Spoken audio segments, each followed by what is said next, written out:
Bienvenue sur une vidéo de démonstration d'Excel 2007. Dans cette vidéo, on va voir ce qu'on appelle une feuille de calcul automatisée. On va prendre l'exemple d'une facture de vente. Le présent classeur il est composé de 4 feuilles. La feuille liste des clients qui regroupe les différents clients de l'entreprise. Le tableau il est composé de 3 colonnes, nom, adresse, code postal et ville.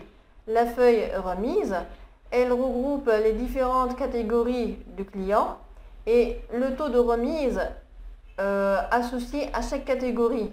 Ensuite, la feuille article, elle contient le tableau des différentes références, les articles de l'entreprise. Le tableau est composé de 3 colonnes, la colonne référence, désignation, puis prix unitaire.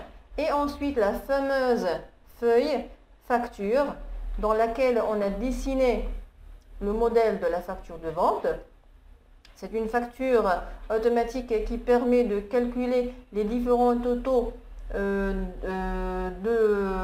la facture hors taxe, net et ainsi de suite, mais également qui permet de lier les données existantes dans les trois feuilles à la feuille facture.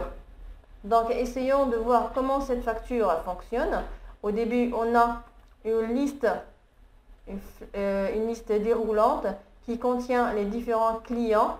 Ces différents clients, ce sont les mêmes qui sont inclus dans la feuille liste client. En cliquant sur un client, ces informations s'affichent dans cette partie. Ensuite, on a une liste déroulante qui contient les différentes catégories de clients. Par exemple, client de passage, ainsi de suite. On va choisir par exemple le client important et vous allez remarquer que ici, dans remise, le taux de remise va changer et également le montant de la remise. On va sélectionner par exemple client régulier et le taux de remise il est de 5%. Après, vous avez des options à choisir, à cocher, des boutons radio.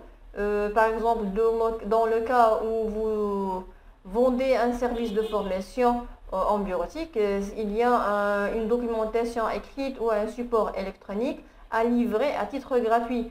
On va cocher par exemple support électronique et ici la documentation écrite va être changée par support électronique.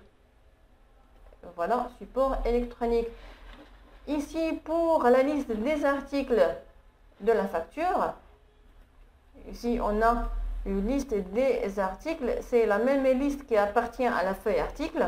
Il suffit de choisir une référence pour que la désignation, le prix unitaire et ainsi le montant total se modifient. On va choisir par exemple l'article 6, le prix il est de 3000, l'article 11, son prix il est de 2000 et la désignation c'est traitement d'image et ainsi de suite pour le reste des références à ajouter dans votre facture.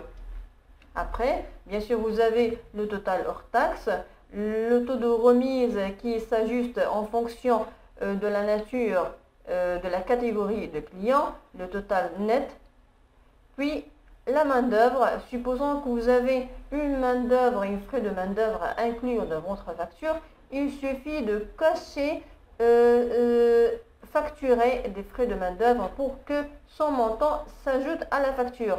Ensuite, vous avez le total des hors taxes, puis le taux de TVA avec son montant et ensuite le calcul du total TTC à payer. Encore une autre chose qui est très importante, c'est qu'en bas de la facture, vous aurez l'affichage du montant total TTC, mais en lettres. On va, par exemple, faire modifier le montant total TTC en changeant, par exemple, la quantité du deuxième article pour voir si l'écriture du total TTC va être aussi modifiée. On va mettre, par exemple, une quantité 5 au lieu de 2. Donc, le total TTC il est devenu de 24 252 et également son écriture en lettres est elle aussi mise à jour automatiquement. Donc, pour conclure, en apprenant les fonctionnalités avancées d'Excel, vous pouvez créer vous-même vos propres feuilles de calcul professionnelles et gagner ainsi en temps et en productivité. On arrive à la fin de cette vidéo. Merci de votre attention et à bientôt.